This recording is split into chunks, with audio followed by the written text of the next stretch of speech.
The veteran, Williams, believed his greatest challenge was restoring the derelict house.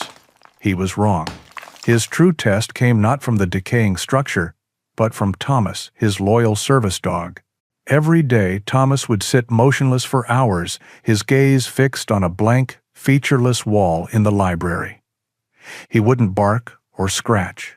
He would simply press his ear against the cold wood, as if listening to a secret only he could possibly hear. Williams was about to discover that behind that lifeless wall lay not brick and mortar, but a doorway, a passage to a truth buried for a century, a truth that would forever change the history of the entire town.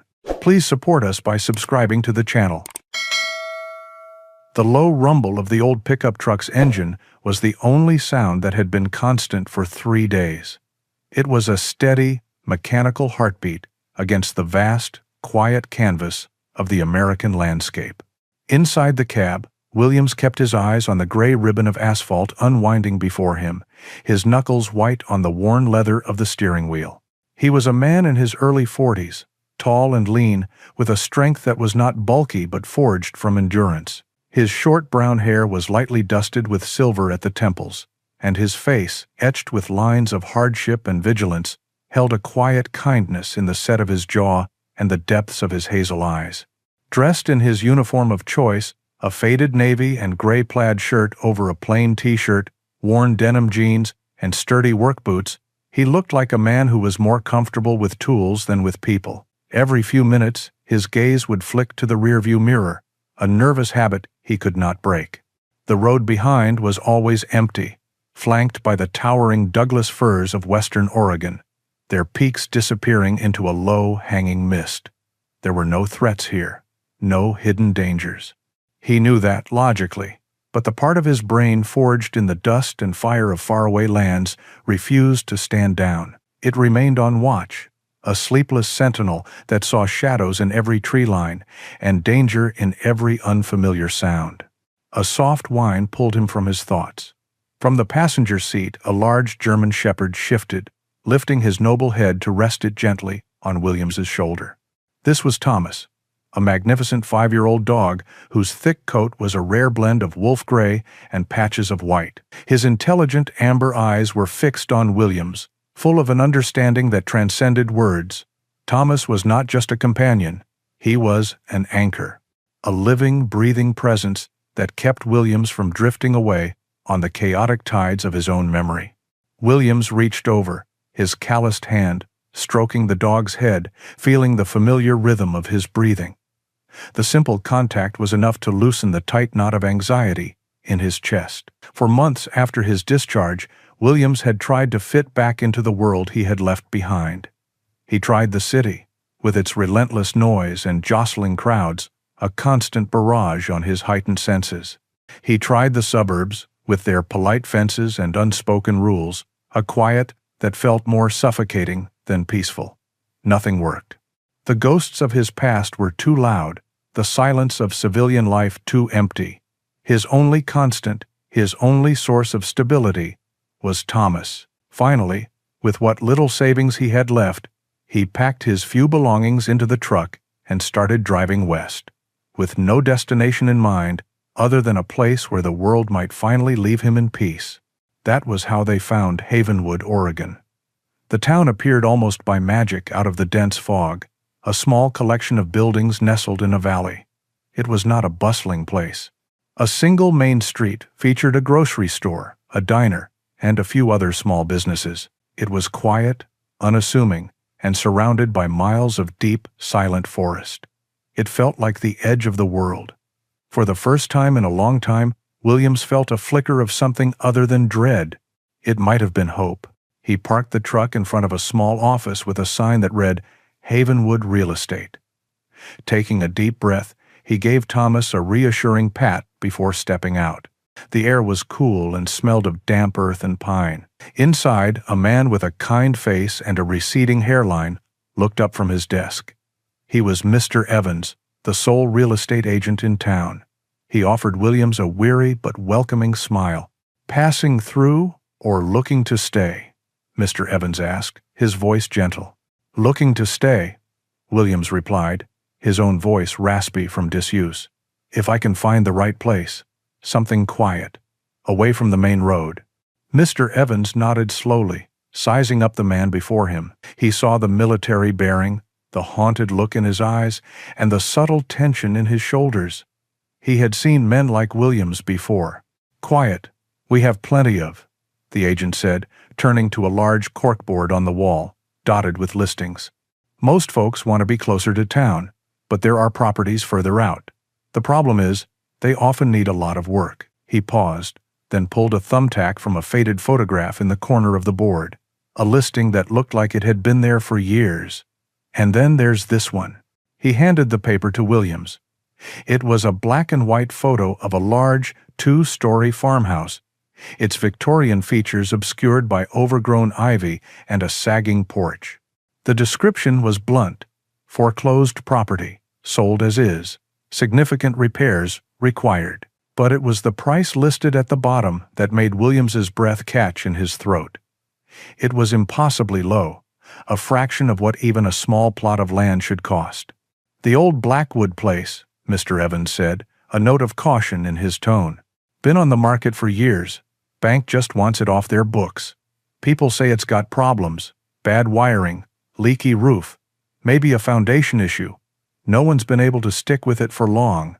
Williams stared at the photograph. He saw past the decay, the neglect, the warnings. As a former combat engineer, he did not see a ruin. He saw a structure. He saw broken things that could be fixed. He saw a project, a long and difficult challenge that would demand all his focus, all his skill, all his energy. He saw a mission. A mission could save a man. It could give him a reason to wake up in the morning. It could silence the ghosts, if only for a few hours at a time. He looked from the photograph, through the office window to his truck, where Thomas sat patiently watching, his silhouette a promise of unwavering loyalty. "I'll take a look at it," Williams said, his voice firm with a sense of purpose he had not felt in years. The drive to the Blackwood property took them down a series of narrowing roads, the last of which was little more than a gravel track carved through the dense Oregon forest. Mr. Evans handled his sedan carefully, navigating the ruts and potholes with practiced ease.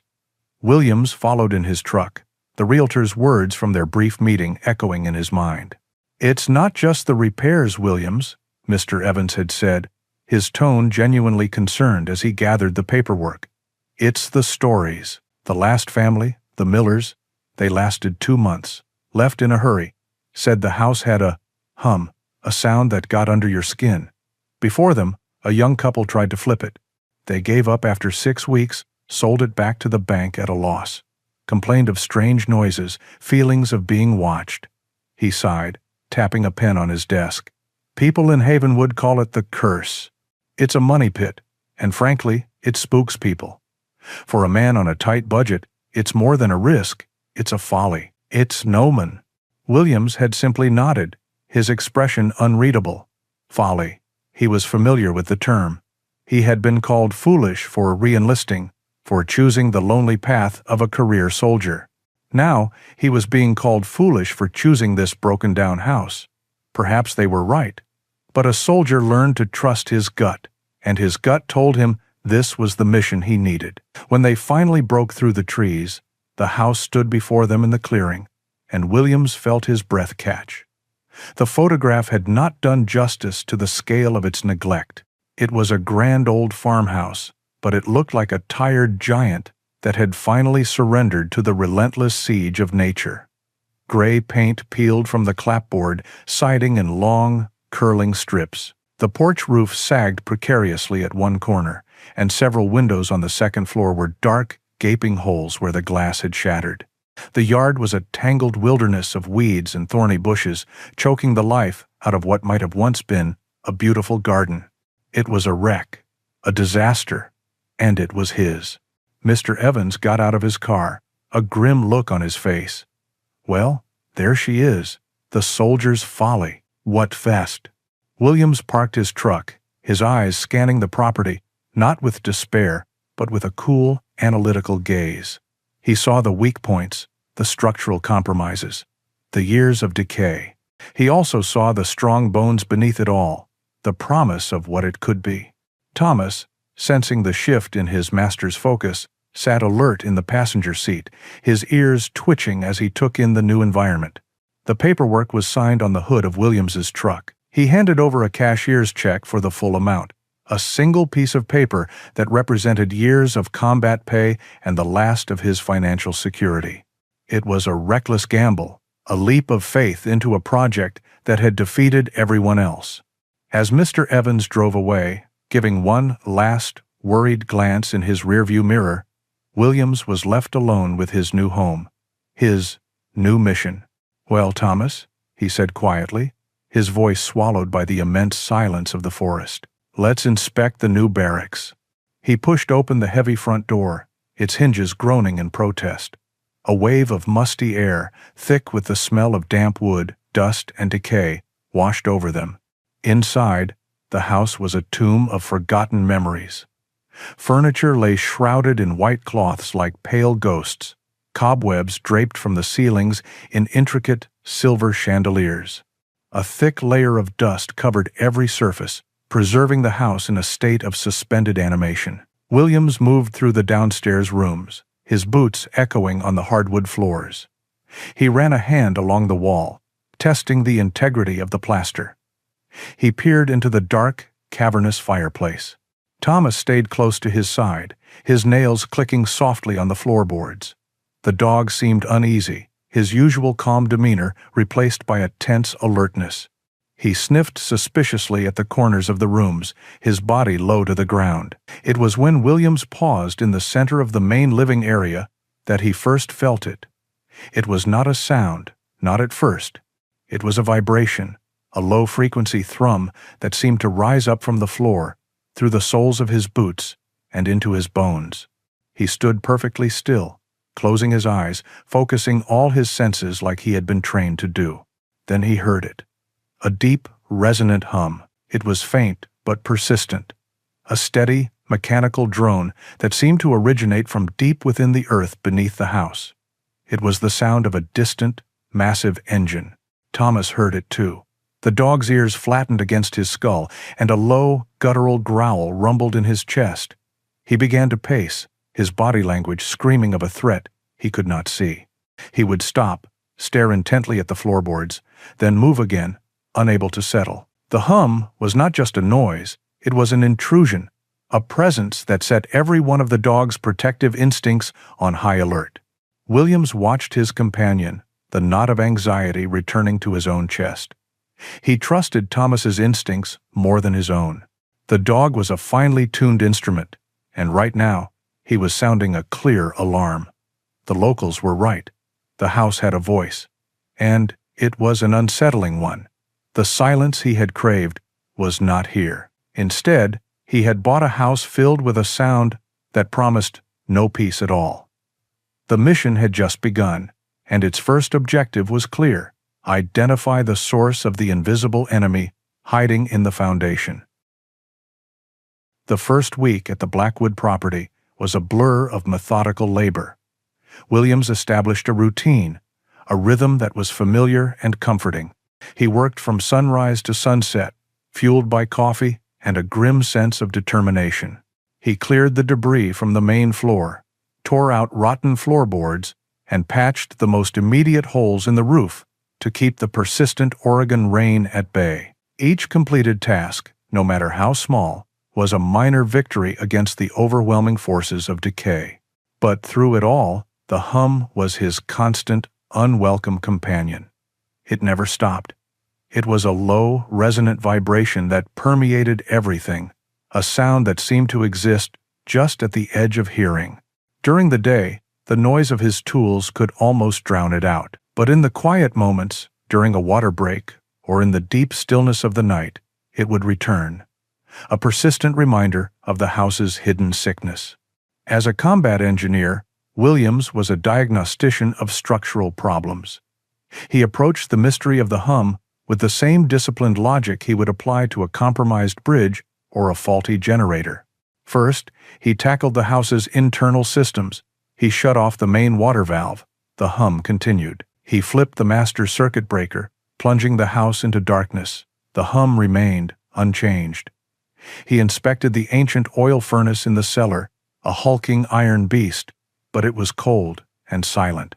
The noise was not mechanical, at least not in any conventional sense.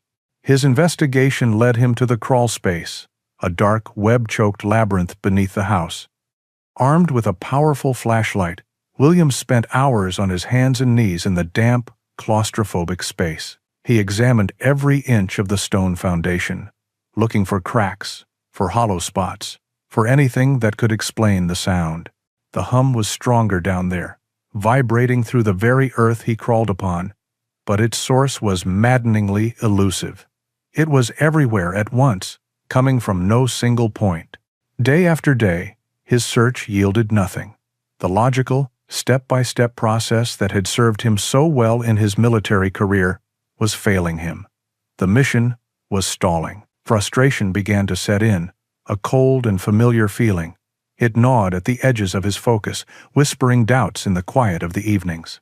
The house, which was meant to be his sanctuary, his purpose, was beginning to feel like a trap.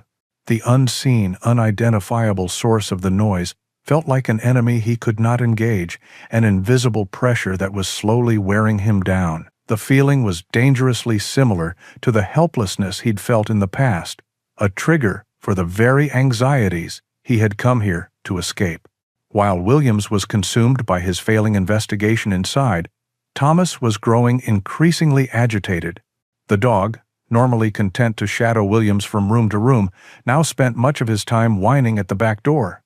He seemed to find the resonant hum inside the house physically uncomfortable. Williams would let him out into the overgrown yard, and Thomas would disappear for hours, a behavior that was unusual for him. Then, the dog's behavior shifted from simple restlessness to a focused, almost obsessive action. It always centered on one specific place, a damp, neglected corner of the backyard where the overgrown grass gave way to marshy, dark soil near the foundation. Williams had paid the area little mind, marking it down as another drainage issue to be dealt with later, but Thomas was fixated on it.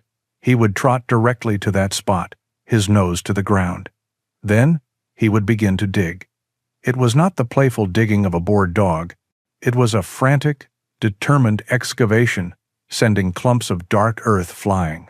He would dig for minutes at a time, pausing only to look back at the house, directly at Williams, and let out a series of sharp, insistent barks. It was a clear and desperate communication. Come here. Look. The answer is here. At first, Williams, lost in his own exhaustion and frustration, dismissed it. Just digging for moles, buddy, he would mutter to himself, turning back to his work inside. He was the engineer. The problem was with the structure, the foundation.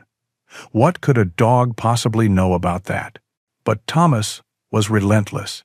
Every time Williams let him out, the dog would return to the same spot and repeat the same frantic ritual. His barks grew louder, more demanding. He would dig until his paws were caked in mud, then run to the back porch, bark until Williams looked up, and then run back to the muddy patch, repeating the cycle over and over. One evening, as dusk settled over the valley, Williams sat on the porch steps, the weight of his failure pressing down on him. The hum from within the house felt louder than ever. Outside, in the fading light, Thomas was at it again, his barks echoing in the still air. Williams watched him, and for the first time, he truly saw the intelligence, the unwavering purpose in the dog's actions. This was not a game. This was a message. And Thomas would not give up until his soldier, his partner, finally listened. The last rays of sunlight bled from the sky, painting the clouds in shades of bruised purple and orange.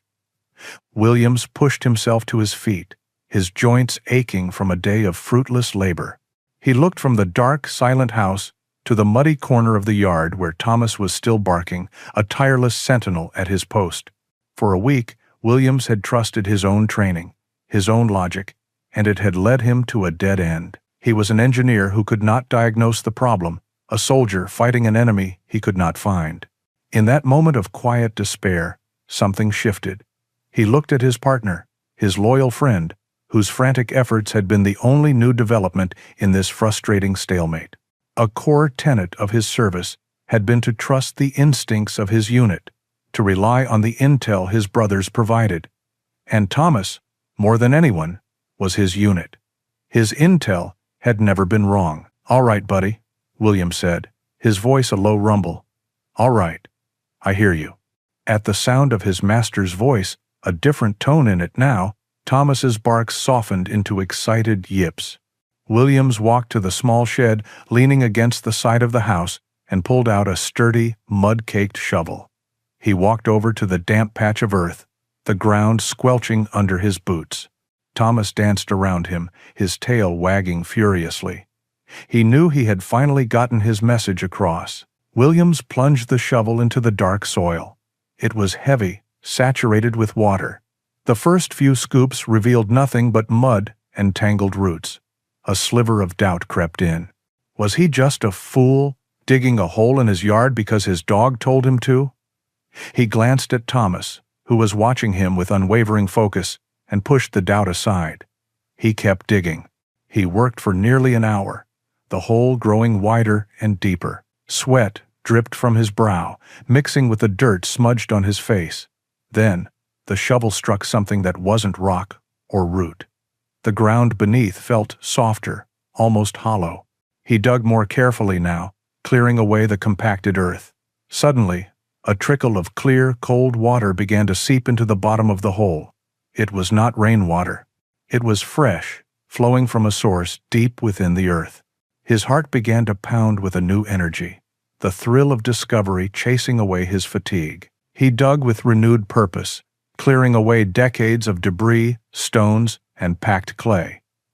The trickle of water became a steady stream. He was close. Finally, his shovel uncovered the source.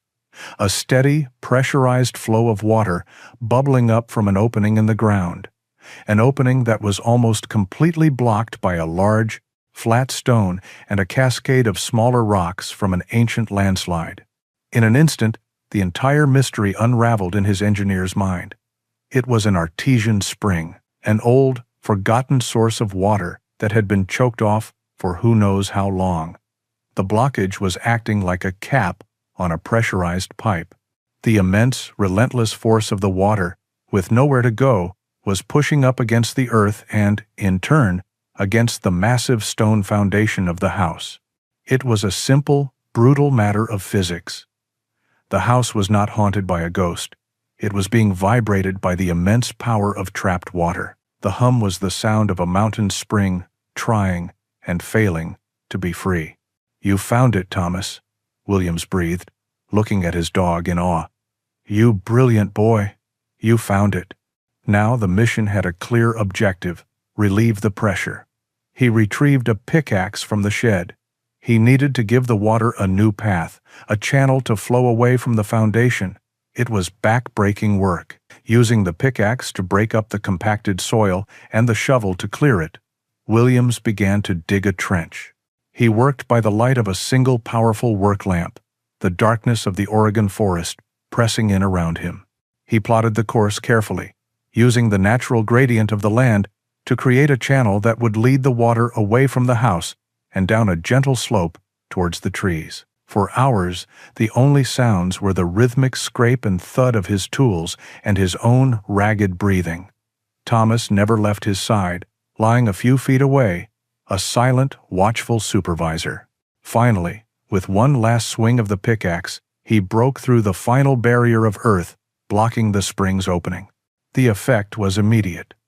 With a gurgling rush, the freed water surged into the newly dug trench.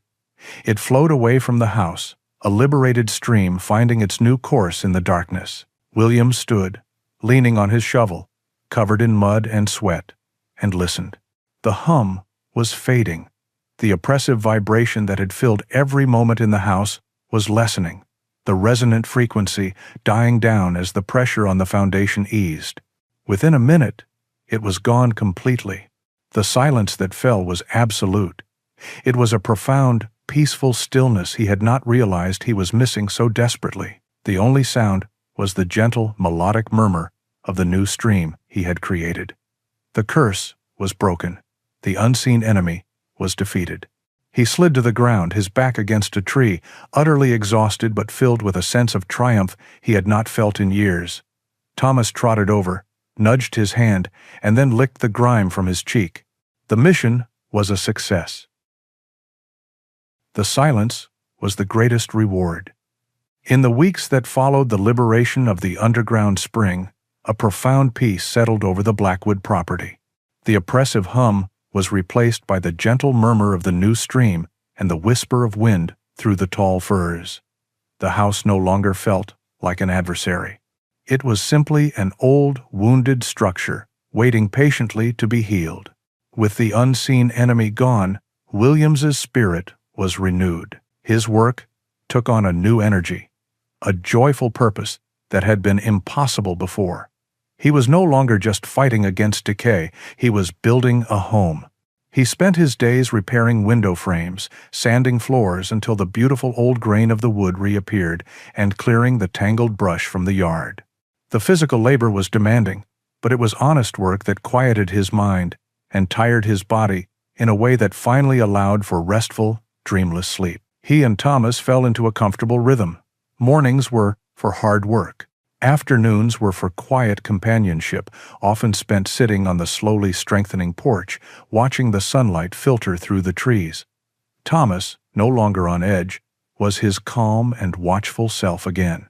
The tension was gone from his powerful frame, and he would often doze at Williams's feet, one ear always cocked in his direction.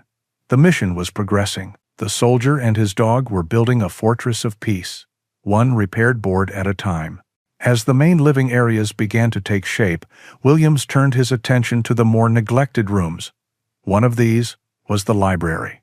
It was a large, square room on the ground floor, lined with dark, built-in bookshelves from floor to ceiling. It had a somber academic feel that Williams liked, and he envisioned it as a quiet place to read in the long, rainy winters. 3 of the walls were filled with shelves and a large fireplace. The 4th wall, however, was a complete, unbroken expanse of dark wood paneling. There were no windows, no doors, no adornments of any kind. It was simply a flat, silent wall. It was here that a new mystery began, one far quieter but just as persistent as the hum had been. Thomas became fascinated with the silent wall. It started subtly. Williams would be working in another room and realized Thomas was no longer at his side. He would find him in the library, sitting perfectly still, staring at the center of the blank wall. His head would be cocked to one side, his ears erect, as if listening intently for a sound only he could hear. As the days went on, the behavior escalated. Thomas began to approach the wall, sniffing cautiously along the baseboards. Then, he started to press the side of his head against the wood paneling, his ear flattened against the surface. He would stand like that for long stretches, utterly absorbed. Occasionally, a low, inquisitive whine would escape his throat. He would nudge the wall with his nose, then look back at Williams, his amber eyes full of a quiet question. This was different from his frantic warnings about the spring. There was no alarm in his posture, no desperate barking. This was a quiet, intense curiosity, a deep and unshakable fascination. It was as if the wall was whispering a secret that only Thomas could hear. Williams watched this new obsession with a mixture of curiosity and patience. The man who had once dismissed his dog's instincts in favor of his own logic was gone. The lesson of the spring had been a profound one. He now knew, with absolute certainty, that Thomas perceived the world in ways he never could. He trusted his dog's instincts completely. But this time, he did not grab a sledgehammer. His renewed sense of peace made him more thoughtful, more methodical. He approached the wall himself, running his hands over the smooth, cool wood. He knocked on it, listening to the sounds. It seemed solid all the way across. He took measurements of the room and compared them to the exterior dimensions of the house. Nothing seemed obviously out of place. Yet, Thomas remained convinced that something was special about this particular wall. If the answer was not on the surface, perhaps it was in the house's history, in its very design. An idea began to form in Williams's mind.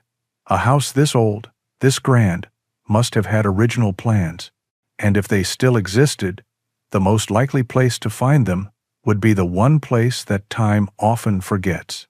He lit a lantern and headed for the small, square door that led to the attic. Pulling down the rickety folding stairs, he was met with a cascade of dust and the dry, papery smell of old things. He climbed into the cavernous space under the roof. Beams of afternoon light pierced the gloom through a few grimy windows, illuminating dancing dust motes. The attic was a graveyard of a forgotten life, filled with old trunks, shrouded furniture, and boxes of books. He began a careful search, opening dusty trunks and peering into cobwebbed crates. He found old clothes, stacks of yellowed letters tied with ribbon, and a box of children's toys. It was a poignant glimpse into the lives of the families who had come before him. Finally, in the farthest corner, tucked behind a broken rocking horse, he saw it. It was a long, cylindrical cardboard tube, sealed with brittle, yellowed tape. His heart beat a little faster. He carried the tube downstairs to the library, Thomas trotting at his heels, whining softly, as if he knew Williams was on the verge of a breakthrough. He carefully broke the seal and slid out the contents. It was a thick, rolled-up bundle of paper, stiff and fragile with age. He gently unrolled it on the dusty floor. Staring back at him was the elegant, hand-drawn script of a bygone era. It was a complete set of the original yellowed blueprints for the Blackwood farmhouse, dated 1905. The first step to understanding the wall's secret was now in his hands. With Thomas watching him intently, his tail giving a single, expectant thump on the floorboards, Williams knelt and spread the ancient blueprints across the library floor. The paper was brittle, and the ink had faded from black to a soft brown, but the architect's precision was timeless. Every room, every wall, every window was rendered with meticulous detail. It was a perfect map of the house as it had been born into the world over a century ago. Armed with the blueprints and a metal tape measure, Williams began his work. He was no longer just a handyman repairing a broken house. He was an investigator, a forensic engineer, searching for a structural anomaly. He started with the basics, measuring the exterior walls of the library and comparing them to the dimensions on the page. Length, width, height, they all matched perfectly. The original builders had been exact in their work. Next, he moved to the interior. He measured the wall with the large stone fireplace and the two walls lined with bookshelves. He cross-referenced every number with the blueprint. Everything was exactly as it should be. Finally, he turned his attention to the fourth, silent wall, the object of Thomas's fascination. He stretched the tape measure from corner to corner. He took the measurement, checked it twice, and then consulted the blueprint for the final time. A cold prickle of excitement ran down his spine. It was wrong. The physical wall in front of him was a full 5 feet closer than the blueprint indicated it should be.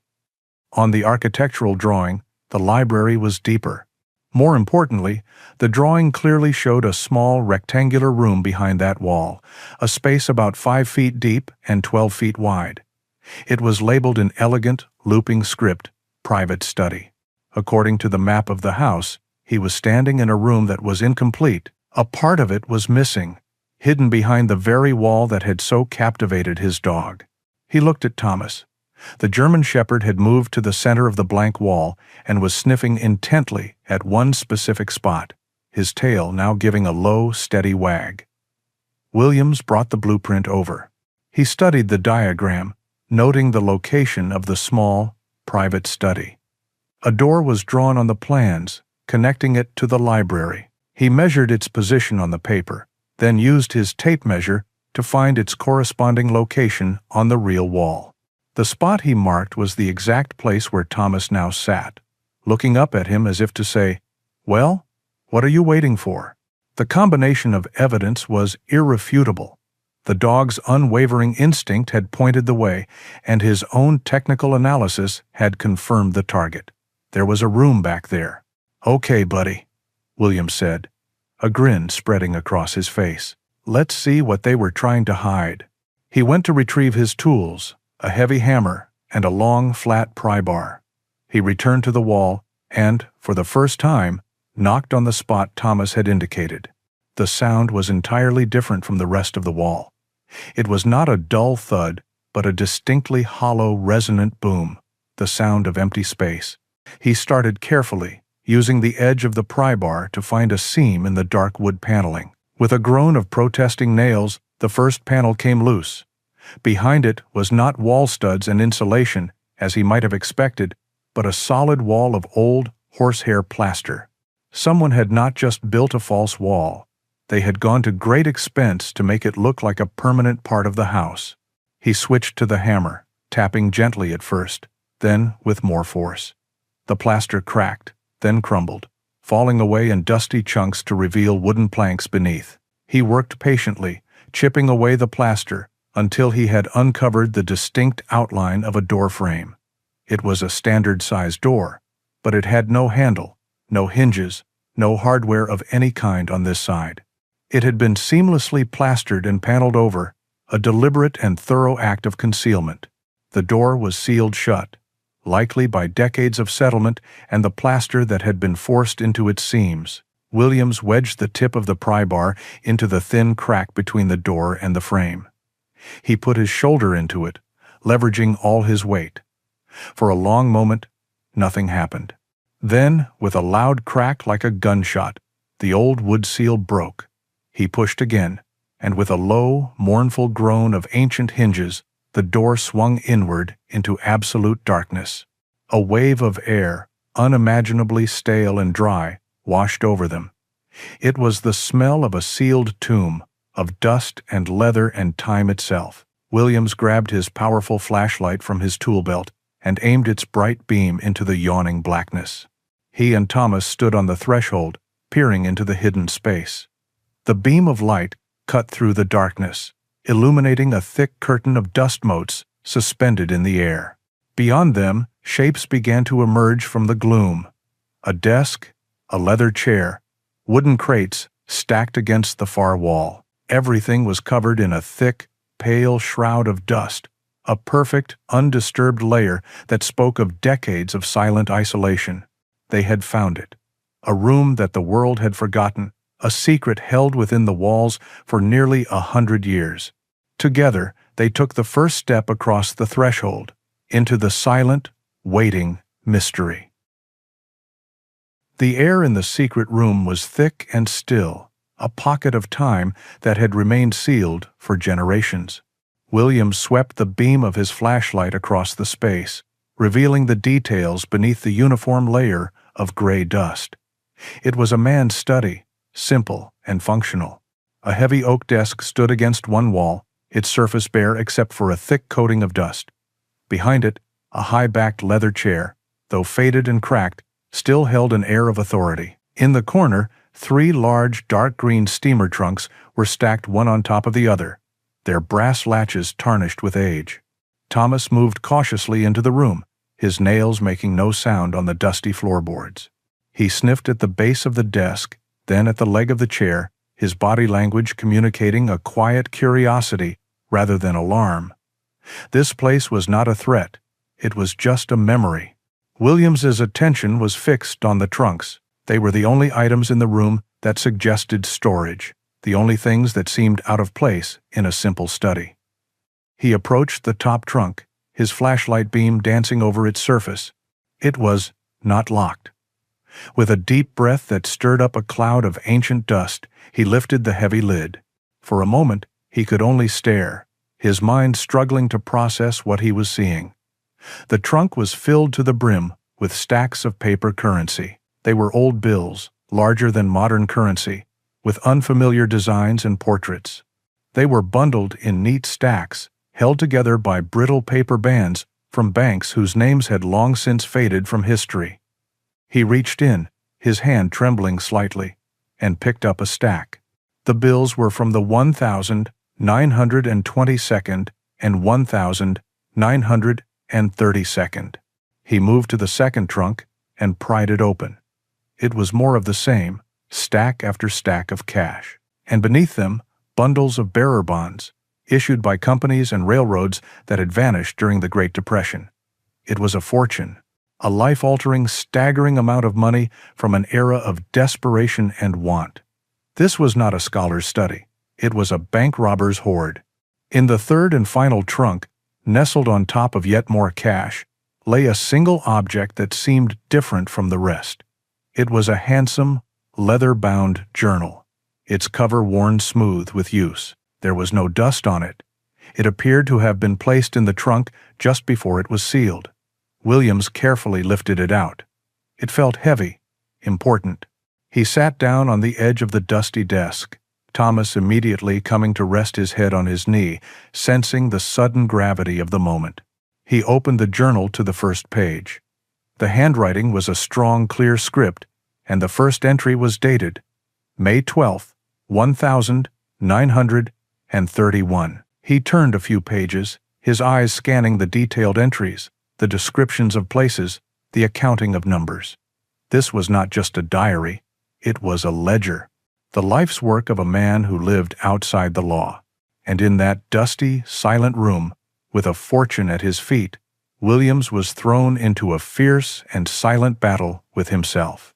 One part of his mind, the part that was tired and worn down by years of struggle, screamed at him. Take it. The thought was seductive, a siren song of an easy life. With this money, he could hire a crew to restore the house to its former glory in a matter of months. He could buy a new truck, new tools, everything he ever needed. He would never have to worry about a bill or an empty pantry again. He could finally have the peace he had been searching for, bought and paid for. No one in the world knew this room or this money existed. It would be a secret he and Thomas would take to their graves. But then, another voice, deeper and more ingrained, rose to meet the first. It was the voice of the soldier, the man who had lived his entire adult life by a strict code of honor, duty, and integrity. This was stolen money. It was the result of another's pain and loss. To take it, to use it, would be to become a thief himself. It would be a betrayal of every value he had ever held, a stain on the uniform he had worn with pride. His life had been hard, yes, but it was an honorable one. Could he trade that honor, his very identity, for a life of comfort built on a criminal's legacy? He looked down at Thomas, who was watching him with those impossibly wise amber eyes. The dog whined softly, as if sensing the war raging inside his human. Thomas knew nothing of money or honor, but he knew Williams. He knew his master's heart. That simple, steady gaze was a reminder of the man he was, the man Thomas had always trusted. Then, the practical, logical mind of the engineer cut through the emotional turmoil. Even if he could overcome the moral objection, how could he possibly use this money? He could not simply walk into a bank in Havenwood and deposit a suitcase full of 90-year-old bills. Doing so would trigger a cascade of questions and alerts that would undoubtedly lead to a federal investigation. The currency was too old, the amount too large. The treasure was also a trap. To try and spend it would be to invite the kind of scrutiny and chaos he had spent his life avoiding. The battle was over as quickly as it had begun. The answer was clear, forged from the alignment of his conscience and his common sense. He could not keep the money. But he could not simply leave it here to rot, either. He looked down at the leather journal in his hands. He realized then that this was the real treasure. The cash was a dangerous liability. The bonds were likely worthless, but the story, the history, the truth, hidden in these pages, that was something of real value. His mission had changed once again. It was no longer about restoring a house. It was about bringing a forgotten story back into the light. With the moral and practical debate settled in his mind, Williams spent the next 2 days in the dusty silence of the secret room, engrossed in the outlaw's journal. Thomas was a constant, quiet presence at his side. The journal was more than a ledger of crimes. It was a vivid, personal account of a life lived on the ragged edge of society during the Great Depression. The author, a man named Silas Kane, wrote with a sharp intelligence and a surprising depth of feeling. He wrote of his reasons, born from a desperate desire to provide for a family that was ultimately lost to sickness. He detailed his methods, the careful planning that went into each robbery. But most compellingly, he wrote about a partner. This partner was a local man, someone with connections and a respectable name who helped Kane launder the money and identify targets. As Williams read deeper, the tone of the entries shifted. Trust frayed into suspicion, and suspicion hardened into the certainty of betrayal. The final entries were filled with a cold fury, detailing how his partner had double-crossed him after their biggest score, taking the lion's share of the money and leaving Silas for dead. The journal ended abruptly, but not before Silas had meticulously documented the proof of his partner's treachery. Williams closed the journal, the weight of the story settling heavily upon him. This was not just his secret to keep. It belonged to the history of this town. He knew what he had to do. It was a difficult step for a man who had actively sought isolation, but it was the right and safest path. He found the number for the Havenwood Historical Society in a local phone book and, with some hesitation, made the call. The next afternoon, a sensible sedan pulled up the gravel drive. A woman in her late 60s emerged, her sharp, curious eyes taking in the half-restored farmhouse. This was Dr. Evelyn Reed, a retired history professor from Portland State University, who now served as the volunteer director of the local historical society. She was dressed practically in hiking boots, cargo pants, and a fleece vest, her gray hair tied back in a neat bun. She carried an air of no-nonsense academic authority. "Mr. Williams?" she asked, her voice crisp as she approached the porch. "I'm Evelyn Reed. Your call was intriguing, to say the least." She was polite, but her expression held a healthy dose of professional skepticism. She had fielded dozens of calls over the years from people who thought they had found a Civil War cannonball that turned out to be a rusty croquet ball. "Thank you for coming, Dr. Reed," Williams said, shaking her hand. "I think it's better if I just show you." He led her inside, with Thomas giving the visitor a polite but thorough sniff before deeming her acceptable. Williams guided her through the main floor to the library, where the hole in the wall stood as a stark invitation to the past. Evelyn's eyebrows rose. "I was doing some renovations," Williams explained simply, pointing towards the dark opening. "My dog, Thomas, he was very insistent about this wall." Evelyn's skepticism began to fade, replaced by a palpable curiosity. She peered into the dark space. Williams switched on a work lamp, flooding the secret room with bright, clean light. Dr. Reed gasped. She stepped through the opening, her academic composure dissolving into pure, unadulterated awe. She moved as if in a trance, her fingertips hovering just above the dust-covered desk, the leather chair, the stacked trunks. She recognized the scene for what it was. A perfect time capsule, a historian's dream. "Incredible," she whispered, turning to Williams. "Absolutely incredible." He isn't foreign. For the next hour, she worked with a focused intensity that Williams, as a soldier, could appreciate. She carefully examined the currency, noting the series dates and the issuing banks. She looked over the bonds, recognizing the names of long-defunct corporations. She handled every object with a reverent touch, her initial skepticism now a distant memory. "This is, without a doubt, the most significant Depression era find in the state's history," she declared, her eyes shining with excitement. "A discovery of this magnitude could completely reframe our understanding of how the economic collapse affected rural communities like ours." Finally, Williams handed her the leather journal. She put on a pair of white cotton gloves she retrieved from her bag and opened it with the utmost care. She read the first few pages, her expression growing more and more intent. She was silent for a long time, her eyes flying across the handwritten script. "The penmanship, the ink, the slang, it's all authentic," she murmured. "This isn't just a collection of stolen goods, Mr. Williams. This is a primary source document of immense value." She continued to read, and Williams pointed her to the final, damning entries. As she read about the partnership and the betrayal, a deep frown creased her forehead. She stopped, looking up from the journal, her expression now one of shock. "Silas Kane names his partner," she said, her voice barely a whisper. "He provides specific details of their arrangement. Bank transfers, property deeds."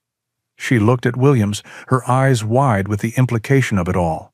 "The partner he names is Alistair Blackwood." Williams felt a chill, despite the mild afternoon. "Blackwood?" he asked. "The man who built this house," Evelyn confirmed, her voice heavy. "His son went on to found the Blackwood Timber Mill, which essentially built Havenwood's entire economy. The Blackwoods are not just a family in this town, Mr. Williams. They are the town's foundation, and according to this journal, that foundation was built on a lie, funded by the stolen money of a man who was left for dead. The discovery was no longer just a historical curiosity. It was a secret that struck at the very heart of Havenwood's identity, a truth that could unravel the legacy of its most revered family." Dr. Evelyn Reed was a woman who understood the power of a good story. While she handled the explosive secret about the Blackwood family with the careful discretion of a seasoned academic, she knew the more immediate story of Williams and Thomas was one the town needed to hear. She made a single call to the editor of the Havenwood Chronicle, the local weekly newspaper. The article that ran on the front page that Friday was the talk of the town. Written by a young, enthusiastic journalist named Sarah Jenkins, it was a captivating piece of human interest journalism. It told the story of a quiet, unassuming veteran who had taken on the town's most infamous property, the cursed Blackwood Place. It detailed how, through the incredible instincts of his loyal German shepherd, Thomas, he had solved the mystery that had plagued the house for decades, revealing the curse to be nothing more than a blocked spring. And it culminated in the astonishing discovery of a sealed room, a perfectly preserved time capsule from the Great Depression.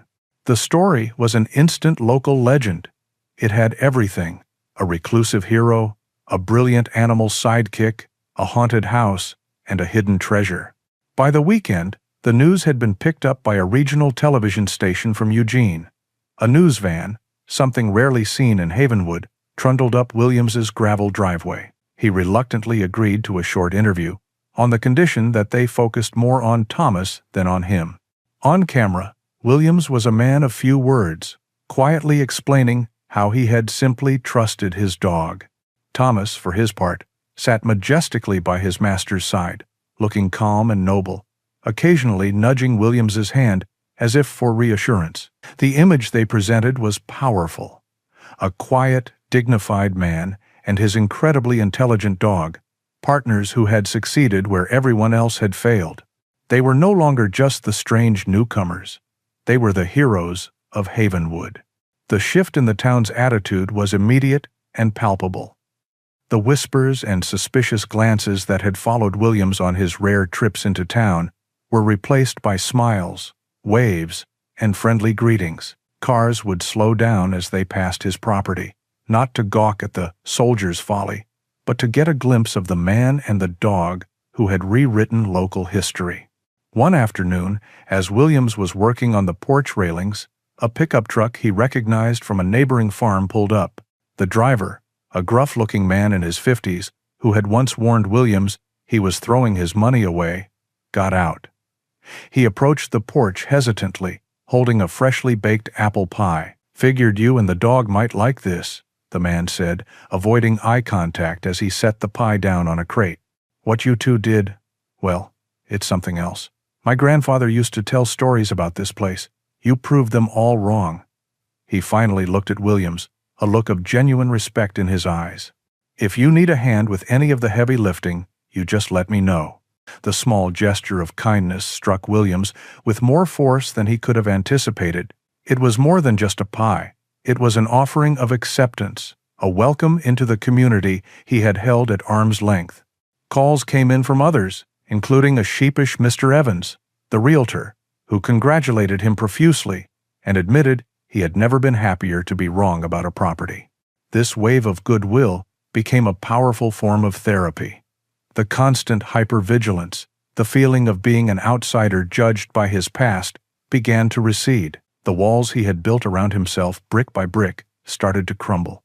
The community's recognition was a balm on psychological wounds he thought would never heal. He had spent years feeling defined by his trauma, by the uniform he no longer wore.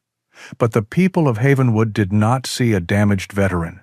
They saw a competent, honorable man who loved his dog. They saw a hero. He started to let the world in, bit by bit. He would take Thomas for walks into town, and instead of hurrying through his errands, he would stop to chat with the people who greeted him. They would ask about the house, but mostly they would ask about Thomas, who accepted the praise and ear scratches with a gentle dignity.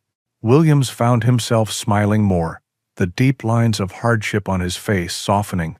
One evening, he and Thomas sat on the now sturdy and level porch, watching the last of the sun's rays paint the Oregon sky. A car passed on the main road, and the driver gave a friendly honk. Without a moment's hesitation, Williams raised a hand and waved back. It was a simple, reflexive gesture, the kind of easy interaction he had not engaged in for years. In that quiet moment, he realized the hum inside himself. The low-frequency anxiety that had been his constant companion for so long had finally started to fade. He was no longer the crazy soldier. He was Williams of the old Blackwood place. He was Thomas's owner. He was a part of Havenwood. He was, at long last, starting to feel like he was home. In the weeks following the media attention, a quiet but purposeful energy settled over the old farmhouse. The initial excitement had died down, leaving Williams and Dr. Evelyn Reed with the weighty responsibility of the truth contained in Silas Kane's leather journal. They sat together in the now clean and organized library, the infamous wall repaired, but its secret no longer hidden. "Legally, our hands are tied," Dr. Reed stated, looking over her spectacles at Williams. She had spent days consulting with legal experts and other historians.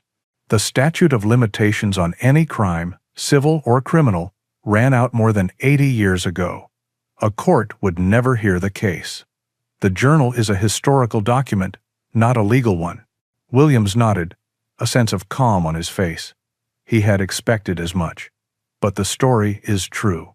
"Exactly," Evelyn agreed. "And as a historian, I have an obligation to publish the truth. The Historical Society is preparing a paper on the find. We can't, in good conscience, omit the role Alistair Blackwood played in this. It's too integral to the story. It will be a public relations bomb for the Blackwood family." They both understood the implications. The news would not result in a lawsuit, but it would shatter the foundational myth of Havenwood's most prominent family. A family whose name was on the library, the park, and the largest timber mill in the county. It seemed the Blackwood family understood this as well.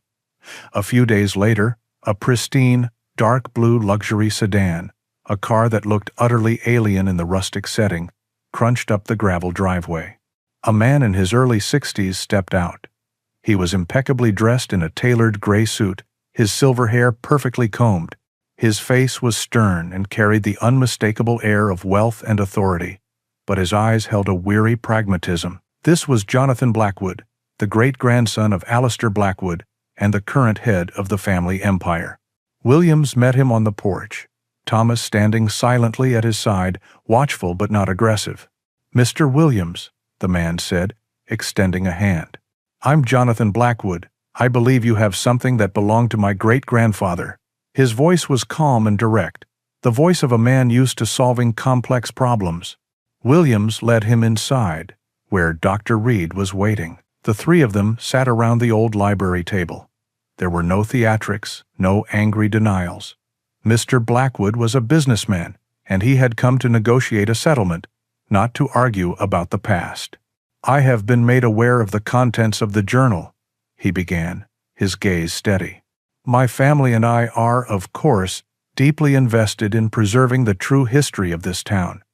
We believe that history, in all its complexity, should be honored." He paused, choosing his words with care. "We also believe that a town's legacy should not be defined by the unfortunate actions of one man nearly a century ago.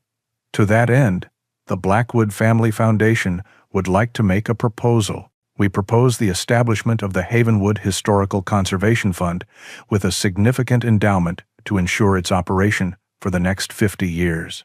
He slid a handsome leather portfolio across the table. The fund's primary mission, he continued, would be to acquire, restore, and maintain sites of historical significance in the region. Its first project would be the complete and historically accurate restoration of this very house, the original Blackwood homestead. The fund would, of course, require a director, a salaried position. We believe you, Mr. Williams, as the property's steward and the man who uncovered its history, would be the only suitable candidate. The offer hung in the air. It was a brilliant, elegant solution. It provided Williams with the financial security to restore the house beyond his wildest dreams, and it gave him a new mission, a new purpose. And in return? Williams asked, quietly. In return, Mr. Blackwood said, a flicker of respect in his eyes, we would ask that the Historical Society's publication of this matter be handled with a certain discretion. Tell Silas Kane's story. Celebrate the discovery, but perhaps frame my great-grandfather's involvement as a complex footnote of a desperate era rather than the headline. We wish to fund the preservation of history, not become the victims of it. Williams looked at Dr. Reed, who gave him a slow, deliberate nod. It was the best possible outcome. Justice, in this case, would not come from tearing down a family's name, but from building up the town's history. It was a chance to create a positive legacy out of a dark secret. We accept your proposal, Williams said. The story ends not with a dramatic courtroom battle, but with the quiet signing of papers and the steady work of healing, both for a house and for a man. A year later, the Blackwood farmhouse stands fully restored to its former glory, a beautiful and dignified monument to the past, with a small, tasteful plaque near the door telling the story of its secrets. It is now the headquarters of the Havenwood Historical Conservation Fund, and its curator, Williams, is a respected and integral part of the community. He had found more than just a house. He had found a purpose. He had confronted the ghosts of the past, both his own and the house's, and had found a way to make peace with them. One cool summer evening, William sat on the porch of his finished home, the scent of pine in the air. Thomas, his fur now showing a touch more gray around the muzzle, rested his head on his master's lap. The silence was no longer empty. It was full of peace. They had come here seeking a refuge from the world, and in the end, they had built one themselves. They had found their justice. They had found their home. And they had, at long last, found a complete and lasting peace. Perhaps the greatest lesson from Williams and Thomas is that the deepest wounds are not healed by time alone, but by the quiet, unwavering loyalty of a companion who asks for nothing but our trust. Their bond is a beautiful reminder of the healing power found in true companionship. If their story moved you, we would be so grateful if you would share it. And let us know your thoughts in the comments below. Your support by liking this video and subscribing to our channel helps us continue to bring these tales of hope to the world. We have another story ready for you, and we hope you enjoy it by clicking on the video now appearing on your screen.